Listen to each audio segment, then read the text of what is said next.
So I just ran out of chicken stock, so it is time to make more. At its very basic, it is a chicken carcass, chicken bones, and water. So 1 carcass, and we're gonna cover it with water. And there is 8 cups of water. All we're gonna do now is just turn this on and bring it to a simmer. And we're gonna simmer it covered for several hours. So you actually can add all kinds of aromatic vegetables and herbs if you want to. I tend not to do this. I like to keep cooking simple, and chicken stock is such a basic ingredient that my preference is just to add those aromatics in the actual dish because I'm a home cook and I like to keep it simple. So at most I might add a bay leaf or 2, but honestly, I don't even usually do that. So water, chicken bones, we're good to go. All right, this has been simmering for about 5 hours now. And you can see we have that nice golden brown color. You can let it go longer if you want to. A lot of times I do, but I think for now, because I'm wanting to use this, I'm gonna go ahead and let this cool a little bit so it's easier to handle and get this strained out and put in jars.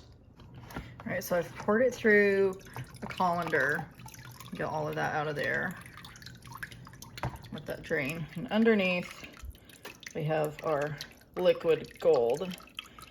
Just gonna let this drain for a little bit. So normally I would use like a fine mesh strainer to get out most of the smaller bits.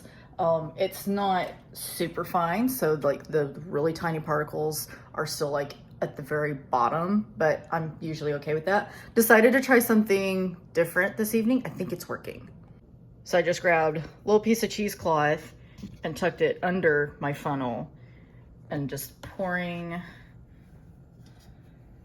my stock through that, and that seems to be working. I really need a bigger ladle. And that's what's left in a regular mouth jar. I've still got a little bit more. We'll see how it does over here in this wide mouth jar. It may not do as well. We'll see. No, that seemed to do just fine, even in the wide mouth. Although I probably need to lift it all up together. Okay, so that made about 6 cups of stock. So most of the fat is in this jar.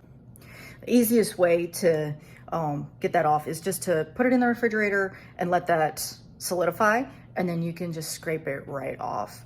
And then you can cook with it or you can discard it, whatever you want to do. These need to cool just for a little bit before I put them in the fridge. So.